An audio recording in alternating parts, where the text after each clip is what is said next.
Periyar Q News.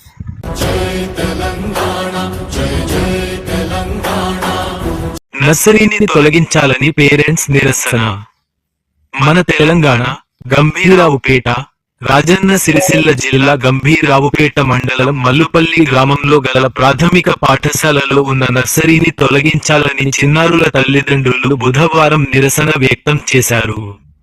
అధికారులకు ఎన్నిసార్లు చెప్పినా పట్టించుకోలేదని ఇటీవల జిల్లా కలెక్టర్కు ఫిర్యాదు చేయడంతో ఎంపీడీఓ రాజేందర్, ఏపీఓ అరుణ గ్రామాన్ని సందర్శించారు. పాఠశాలలోని నర్సరీని తొలగించాలని అధికారులతో పేరెంట్స్ వివరించారు.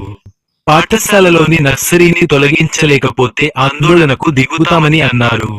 ఎక్కడైనా ప్రభుత్వ స్థలంలో నర్సరీని ఏర్పాటు చేయాలని అధికారులను కోరారు. ఇట్టి విషయంపై ఏపీఓ అరుణను వివరణ కోరగా పై అధికారుల ఆదేశాల మేరకే తాము 10 గ్రామాలలోని పాఠశాలల్లోనే నర్సరీని ఏర్పాటు చేసినట్లు తెలిపారు. జై తెలంగాణ జై తెలంగాణ జై జై